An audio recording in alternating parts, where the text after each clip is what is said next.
Tu peux parler. Ah, bien sûr, je Voilà, peux parler. dis-lui ce qu'ils t'ont fait la dernière fois quand ils t'ont mis une amende et puis comme tu as parlé Ah, la tu dernière étais là?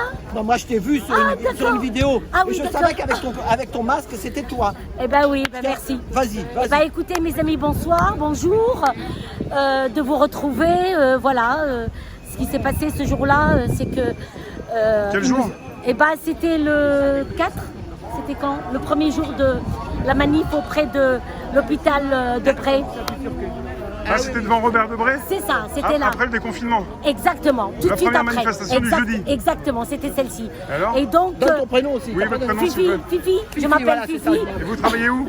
Moi, je fais de l'intérim en fait. Je passe Intérim pour partout. les hôpitaux différents à Paris? Exactement, clinique et hôpitaux, mais je suis surtout infirmière au bloc Infirmière, opératoire. bloc opératoire. Au bloc opératoire. J'ai un diplôme de bloc opératoire, l'instrumentation les aides opératoires. Donc, ce qui s'est passé ce jour-là, c'est que je voulais, aller à l'hôpital pour solidaire avec mes collègues. Donc on était en train de parler et tout d'un coup, on m'a menacé. Moi, j'étais interviewée par RT et tout d'un coup, après, je voyais le capitaine des CRS qui me poussait et j'étais toute seule. Hein.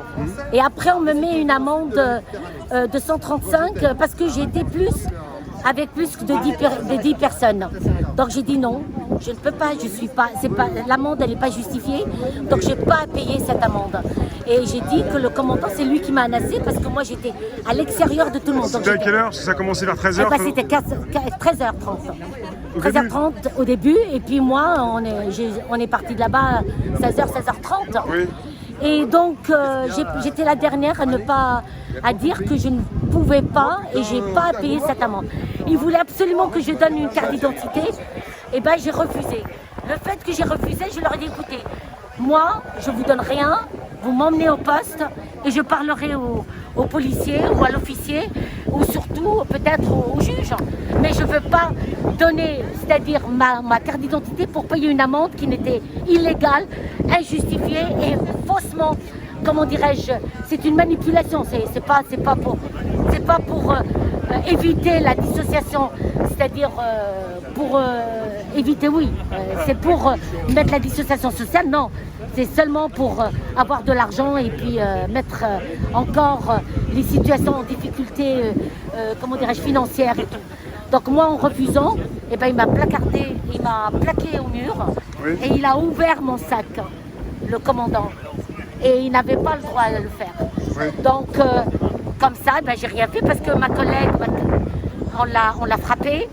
Moi, j'ai pas voulu qu'on me frappe, ni on me touche, parce qu'ils étaient très violents. Et j'ai dit non. Donc, s'il touche mon sac, je le laisse faire. Parce que je ne pouvais pas contre ces gens-là.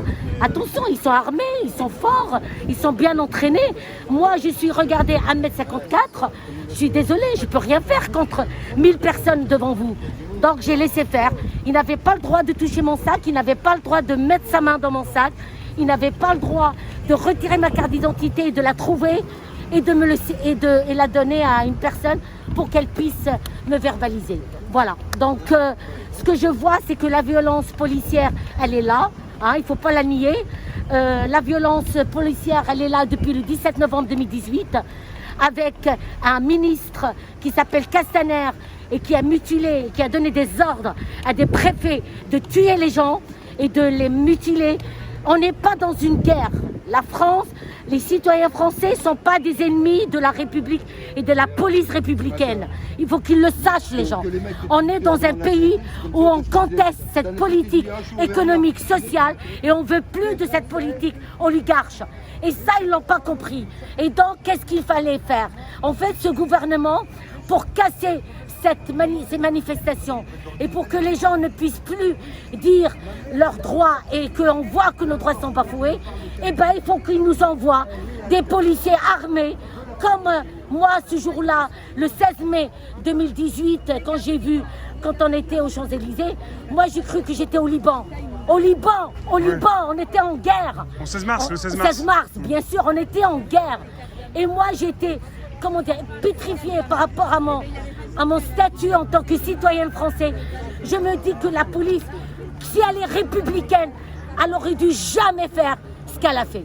Et moi, la police, aujourd'hui, française, avec les syndicats qui sont corrompus, eh ben, ils ont le sang dans leurs mains. Ils ont le temps et ils sont complices à ce gouvernement. Et quand je vois qu'il y a des poursuites judiciaires, eh ben je m'engage et j'encourage les magistrats et que la justice, elle devienne en France une justice indépendante. Parce que quand on voit le parquet qui est déféré par, en fait, occupé par le gouvernement et il dépend du gouvernement, pour moi, la justice, elle n'est pas une justice indépendante en France. Donc je demande la dissolution de cette constitution totale et qu'on remet les choses à plat, parce que moi, la 5e République aujourd'hui, elle est ni efficace, ni justifiée, ni légitime. Quand on voit ce qui s'est passé depuis le 17 novembre 2018.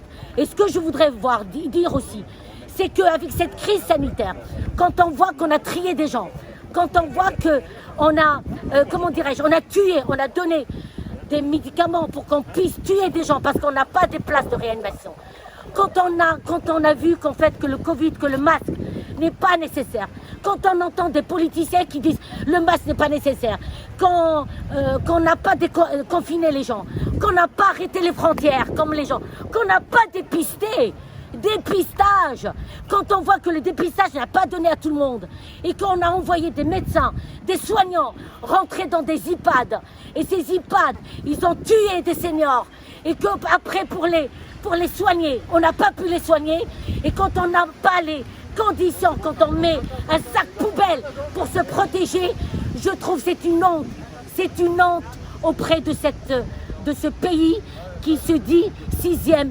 puissance mondiale. Réveillez-vous parce que moi je trouve que la France elle doit changer de cap, mais un cap radical. La violence policière il faut qu'elle cesse, les LBD il faut qu'ils cessent et qu'ils laissent les citoyens dire ce qu'ils veulent parce que c'est les citoyens, c'est le peuple qui commande, c'est pas cette oligarchie qui commande et cette minorité des banquiers, des multinationales et des laboratoires médicaux qui commandent la France et le monde. Arrêtons, il faut retourner à l'essentiel, c'est-à-dire la solidarité, la fraternité, la charité, l'humain. Aujourd'hui, l'humain, il faut qu'il soit au centre de la population, au centre mondial. Qu'on arrête de raconter des histoires, de manipuler. Et les gens, je demande aux policiers, c'est que cette violence, il faut qu'elle s'arrête de leur part. Et s'ils ne peuvent pas, ils font ce qu'on appelle le retrait, le droit de retrait. Parce que maintenant, vous avez le sang des êtres humains dans vos mains, parce que vous êtes complices de cette population, de cette politique gouvernementale, criminelle et assassin. Merci beaucoup. Merci. Bravo. Bravo. Merci.